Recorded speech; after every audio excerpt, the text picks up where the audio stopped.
പുരുഷന്മാരിൽ reproductive ഫങ്ഷനെ affect ചെയ്യുന്ന ഒരുപാട് കാര്യങ്ങളുണ്ട്.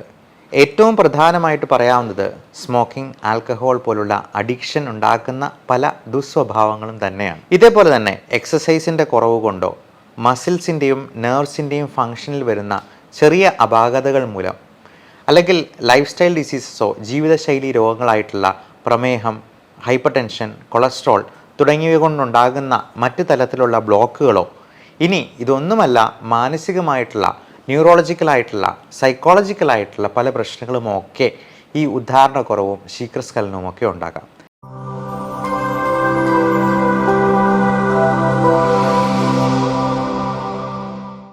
പലപ്പോഴും ആളുകൾക്ക് ഇതിനെക്കുറിച്ച് തുറന്ന് പറയാനായിട്ട് മടിയാണ്. ഡോക്ടർമാർക്കാണെങ്കിലും ഇതിനെ അഡ്രസ്സ് ചെയ്ത് സംസാരിക്കാനായിട്ട് മടിയാണ്. ആ ഒരു രീതി മാറണം. കാരണം ഇന്ന് ഈ ദാമ്പത്യ പ്രശ്നങ്ങൾ കൊണ്ട് തന്നെ ഒരുപാട് തരത്തിലുള്ള സാമൂഹികമായിട്ടുള്ള പ്രോബ്ലംസിലേക്ക് ഇത് വഴിമാറുന്നുണ്ട്. അതുകൊണ്ട് തന്നെ ഇത്തരത്തിലുള്ള സെക്ഷൽ ഡിസ്ഫങ്ഷൻ അല്ലെങ്കിൽ ഇറക്ടൈൽ പ്രോബ്ലംസോ ഇൻഫെർട്ടിലിറ്റിയോ അങ്ങനെയുള്ള പ്രശ്നങ്ങൾ തുറന്നു പറയാനായിട്ട് ആളുകൾ മുൻപോട്ട് വരണം. അതിന് വൈദ്യസഹായം ആവശ്യമെങ്കിൽ അത് എടുക്കുകയും ചെയ്യണം എന്നുള്ളതാണ് പ്രത്യേകമായിട്ട് ഊന്നി പറയേണ്ടത്. നമസ്കാരം, ഞാൻ doctor Bibin Jose, Pulmo medical centre, Pala, Kanjirappally and Sultan Bathery. നേരത്തെ പറഞ്ഞതുപോലെ പുരുഷന്മാരിൽ പലതരത്തിലുള്ള ന്യൂട്രീഷണൽ ഡെഫിഷ്യൻസീസും ഇത്തരത്തിലുള്ള സെക്ഷൽ ഡിസ്ഫങ്ഷന് കാരണമാകാം. അതുകൊണ്ട് തന്നെ നമുക്ക് നല്ല രീതിയിൽ തന്നെ റീപ്രൊഡക്റ്റീവ് ഫങ്ഷനെ മെച്ചപ്പെടുത്താൻ സഹായിക്കുന്ന ഒരു സാധനമാണ് എൻ്റെ കയ്യിലിരിക്കുന്നത്. ഇത് ഫിഗ് അഥവാ അത്തിപ്പഴം എന്ന് വിളിക്കുന്ന സാധനമാണ്. ഇതിൽ നല്ലപോലെ സിങ്ക് അടങ്ങിയിട്ടുണ്ട്. നമുക്ക് പുരുഷന്മാരിലെ ഏറ്റവും അധികം ഈ റീപ്രൊഡക്റ്റീവ് ഫങ്ഷനെ സഹായിക്കുന്ന ഒരു മിനറലാണ് സിങ്ക്.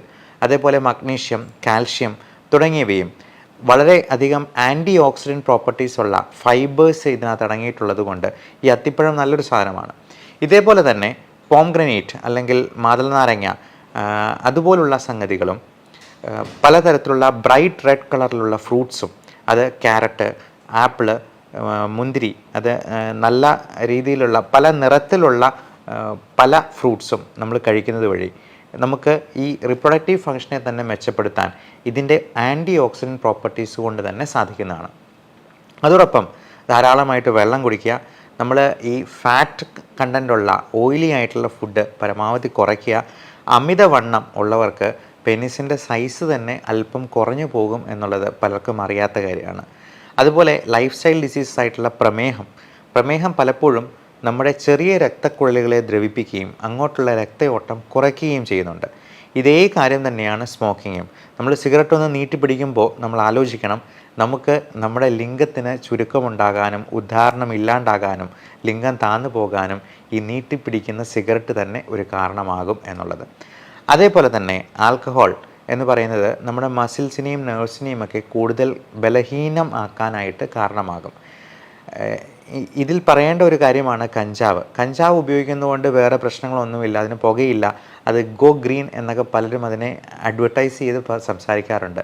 പക്ഷേ ജനിതക വൈകല്യമുള്ള കുട്ടികൾ ജനിക്കാനായിട്ടും സ്പേം കൗണ്ട് കുറയ്ക്കാനായിട്ടും ഈ സ്പേമിൻ്റെ മോട്ടിലിറ്റി, അതായത് അതിൻ്റെ ആ അനക്കം അല്ലെങ്കിൽ മൂവ്മെൻറ്റ് അതിനെ ഹനിക്കാനായിട്ടും ഈ കഞ്ചാവിൻ്റെ ഉപയോഗം ഒരു വലിയ കാരണമായി മാറാറുണ്ട്. അതുകൊണ്ട് തന്നെ ഇത്തരത്തിലുള്ള അഡിക്ഷൻ അല്ലെങ്കിൽ ഇത്തരത്തിലുള്ള ദുസ്വഭാവങ്ങൾ മാറ്റിവെക്കുക, കൃത്യമായിട്ടും എക്സസൈസ് ചെയ്യുക, നല്ല ഭക്ഷണങ്ങൾ കഴിക്കുക എന്നുള്ളത് വളരെ പ്രധാനമാണ് ഒരു പുരുഷൻ്റെ റീപ്രൊഡക്റ്റീവ് ഫങ്ഷനെ സംബന്ധിച്ചിടത്തോളം. ഇതിനേക്കാളൊക്കെ ഏറ്റവും മുൻപന്തിയിൽ നിൽക്കുന്ന ഒരു പ്രധാനപ്പെട്ട കാരണമാണ് മാനസികമായിട്ടുള്ള അല്ലെങ്കിൽ പെർഫോമൻസ് ആങ്സൈറ്റി എന്ന് നമ്മൾ ഇംഗ്ലീഷിൽ വിളിക്കുന്ന ഈ ഒരു ഉത്കണ്ഠ. നമ്മൾ ഇത് ശരിയാകുമോ എന്നിങ്ങനെ പേടിച്ചുകൊണ്ട് സെക്സ് ചെയ്യാനായിട്ട് പോകുന്ന ഒരു പുരുഷന് അത് ശരിയാകാതെ പോകാനുള്ള ഒരു സാധ്യത വളരെയധികം കൂടുതലാണ്. ഒരു ഉദാഹരണം പറയുകയാണെങ്കിൽ, സെക്സ് ചെയ്യാൻ തയ്യാറായി നിൽക്കുന്ന ഒരാൾ ബെഡിൻ്റെ അടിയിൽ ഒരു പാമ്പിനെ കണ്ട് ഭയന്ന് പോയെന്നാൽ അപ്പം തന്നെ അയാളുടെ ഉദാഹരണം അപ്പം നഷ്ടമാകും. അതുപോലെ നമ്മുടെ മാനസികമായിട്ടുള്ള കോൺസെൻട്രേഷൻ ഇതിനകത്ത് വളരെ ഇമ്പോർട്ടൻ്റ് ആയിട്ടുള്ളൊരു ഘടകമാണ്. ഞാൻ സാധാരണ പേഷ്യൻസിൻ്റെ അടുത്ത് പറയാറുള്ളത്, ഇതിനെക്കുറിച്ച് വളരെ തുറന്ന് സംസാരിക്കാനാണ്. യാതൊരു ചമ്മലോ മടിയോ ഒന്നുമില്ലാതെ ഒരു സുഹൃത്തിനോട് എന്ന പോലെ സംസാരിക്കാൻ പറ്റുന്ന ഒരു ഡോക്ടറോട് നിങ്ങളത് വ്യക്തമായിട്ട് തുറന്ന് ഷെയർ ചെയ്യുക. അതിൻ്റെ കാര്യകാരണങ്ങൾ എന്താണ് എന്നുള്ളത് അസസ് ചെയ്ത്, ഇപ്പം വളരെ ചുരുക്കം ചില ആൾക്കാർക്ക് മാത്രമേ ഹോർമോൺ വ്യതിയാനങ്ങൾ, ടെസ്റ്റോസ്റ്ററോൺ, FSH അല്ലെങ്കിൽ follicle stimulating hormone, luteinising hormone തുടങ്ങിയ പ്രധാനപ്പെട്ട റീപ്രൊഡക്റ്റീവ് ആയിട്ടുള്ള ഹോർമോൺസിൻ്റെ ഏറ്റക്കുറച്ചിലുകൾ കാരണം ഈ സെക്ഷൽ ഡിസ്ഫങ്ഷൻ ഉണ്ടാകത്തുള്ളൂ. ബാക്കിയുള്ള ഒരു 70-80% ആൾക്കാർക്ക് ഈ പറയുന്ന പെർഫോമൻസ് ആങ്സൈറ്റിയോ അല്ലെങ്കിൽ ആ സമയത്തെ ഒരു മൂഡില്ലായ്മയോ ഒക്കെ ഇതിന് കാരണമാകാം. അപ്പോൾ നമ്മളിതിനെ ഒരു വലിയ ഒരു ഗുസ്തി പ്രകടനമോ അല്ലെങ്കിൽ ഒരു കായിക അഭ്യാസമോ ഒക്കെ ആയിട്ട് കാണേണ്ടതില്ല. അത് നമ്മൾ വെള്ളം കുടിക്കുന്ന പോലെ മൂത്രമൊഴിക്കുന്ന പോലെ ഒരു സാധാരണ സംഭവമാണ് എന്നുള്ള ഒരു മനസ്സോടുകൂടി ആ ഒരു ആറ്റിറ്റ്യൂഡോടു കൂടി എന്നെ സമീപിക്കുക. പലപ്പോഴും പുരുഷന്മാർ മനസ്സിലാക്കാത്തൊരു കാര്യം, സ്ത്രീകളെ സംതൃപ്തിപ്പെടുത്താനായിട്ട് വലിയ ഒരു കായിക ശേഷിയോ ഉദാഹരണമോ അല്ലെങ്കിൽ വളരെ ദൈർഘ്യമേറിയ ഒരു സെക്സ്വൽ ഇൻ്റർകോഴ്സോ ഒന്നും ആവശ്യമില്ല. അവർക്ക് ഒരുമിച്ച് സന്തോഷമായിട്ടിരിക്കുകയും കുറേ നേരം സംസാരിക്കുകയും കെട്ടിപ്പിടിച്ചിരിക്കുകയും ചുംബിക്കുകയും ഒക്കെ ചെയ്യുന്നതാണ് അവർക്ക് കൂടുതൽ ഇഷ്ടമാവുക എന്നുള്ളതാണ് നമ്മൾ പലപ്പോഴും പുരുഷന്മാർ മനസ്സിലാക്കാതെ പോകുന്നൊരു കാര്യം. അതുകൊണ്ട് ഇതിനെ ഒരു വലിയ സംഭവമായിട്ടെടുത്ത് പലപ്പോഴും ഈ ഫസ്റ്റ് നൈറ്റ് കഴിഞ്ഞിട്ട് ഇത് ശരിയാവുന്നില്ല, ഒരാഴ്ച കഴിഞ്ഞിട്ടും ശരിയാകുന്നില്ലെങ്കിൽ മാത്രമേ അതിന് ട്രീറ്റ്മെൻറ്റ് എടുക്കേണ്ടതുള്ളൂ എന്ന് നമ്മൾ ഡോക്ടർമാർ തന്നെ അങ്ങോട്ട് പറയാറുണ്ട്. പല പയ്യന്മാർക്കും അവരവരുടെ റിപ്രൊഡക്റ്റീവ് ഓർഗൻസിനെ പറ്റി ഒരു മതിപ്പില്ലായ്മ അല്ലെങ്കിൽ ഒരു കോംപ്ലക്സ് കാത്ത് സൂക്ഷിക്കുന്നവരുണ്ട്. അപ്പോൾ ഇങ്ങനെയുള്ള സംഗതികളൊന്നും വേണ്ട എന്നുള്ളത് പ്രത്യേകമായിട്ട് അവരുടെ ചില സമയത്ത് റിപ്രൊഡക്റ്റീവ് ഓർഗൻസിൻ്റെ എക്സാമിനേഷൻ കൊണ്ട് തന്നെ നമുക്കത് വളരെ വ്യക്തമായിട്ട് മനസ്സിലാകും.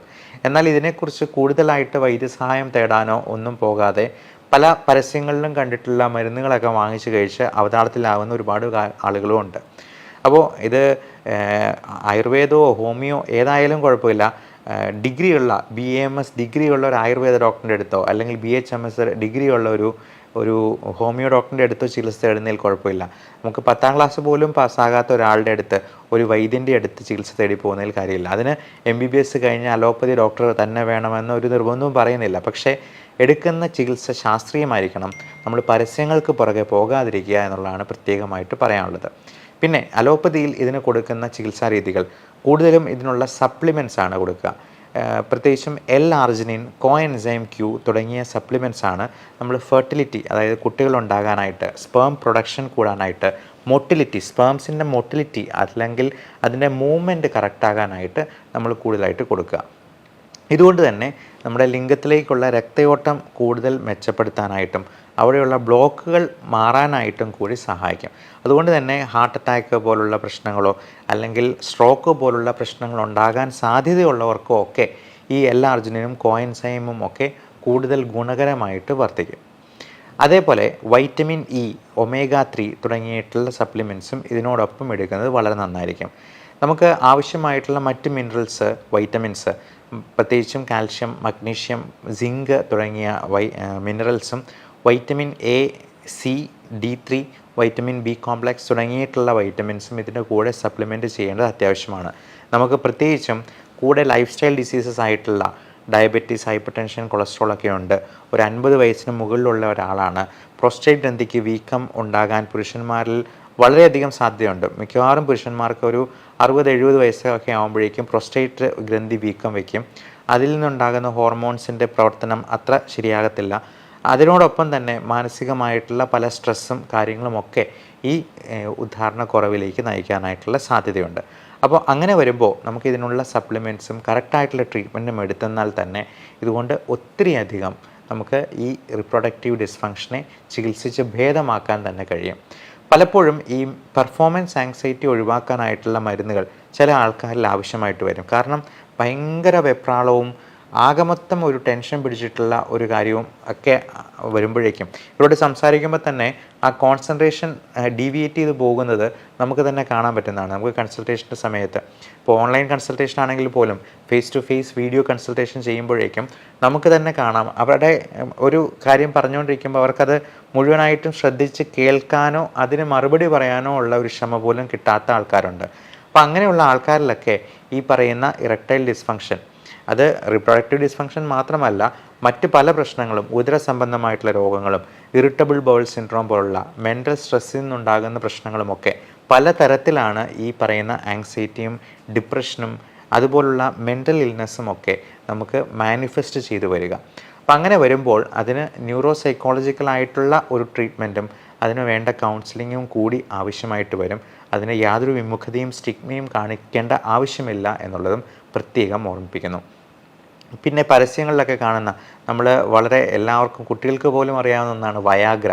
വയാഗ്ര എന്ന് പറയുന്നത് സിൽഡനാഫിൽ എന്ന് പറയുന്ന അലോപ്പതി മരുന്ന് തന്നെയാണ്. ചില ഇപ്പോൾ ഹാർട്ട് ഫെയിലിയർ പോലുള്ള കാര്യങ്ങളിൽ സിൽഡനാഫിൽ പോലുള്ള മരുന്നുകൾ ഡെയിലി കഴിക്കാനായിട്ട് ഡോക്ടർമാർ നിർദ്ദേശിക്കാറുണ്ട്. അത് ഹൃദയത്തിൻ്റെ പമ്പിങ് മെച്ചപ്പെടുത്താനായിട്ടും രക്തയോട്ടം എല്ലായിടത്തേക്കും മെച്ചപ്പെടുത്താനായിട്ടും ഇത് സഹായിക്കും. ഈ സിൽഡനാഫിൽ അല്ലെങ്കിൽ വയാഗ്ര കഴിച്ചെന്നാൽ ഒരുപാട് സൈഡ് ഇഫക്റ്റ് ഉണ്ട് എന്ന് ധരിക്കുന്നവരുണ്ട്. കൃത്യമായിട്ടുള്ള ഡോസിൽ കൃത്യമായിട്ട് ഡോക്ടർ പറഞ്ഞിരിക്കുന്ന ഡ്യൂറേഷനിൽ കഴിച്ചെന്നാൽ അത് ഒരു കുഴപ്പവും ഉണ്ടാക്കത്തില്ല. എന്നാൽ സിൽഡനാഫിൽ പോലെ എന്നാൽ അത്രയധികം പ്രശ്നങ്ങളില്ലാത്ത സൈഡ് ഇഫക്റ്റ് ഇല്ലാത്ത മറ്റ് പലതരത്തിലുള്ള ടെഡലാഫിൽ പോലുള്ള മരുന്നുകളും അവൈലബിൾ ആണ്. അത് പലപ്പോഴും ഓറൽ സ്ട്രിപ്സ് ആയിട്ടോ അല്ലെങ്കിൽ നമുക്ക് അത് ഒരു സിറപ്പ് പോലെ നമുക്ക് പാക്കറ്റിൽ നിന്ന് പൊട്ടിച്ച് കുടിക്കാവുന്ന രീതിയിൽ പെട്ടെന്ന് തന്നെ എഫക്റ്റ് ഉണ്ടാകുന്ന രീതിയിലുള്ള മരുന്നുകളായിട്ടുമൊക്കെ അവൈലബിൾ ആണ്. ഇതിനെക്കുറിച്ച് നിങ്ങളുടെ ഡോക്ടറോട് ചോദിച്ച് മനസ്സിലാക്കുക.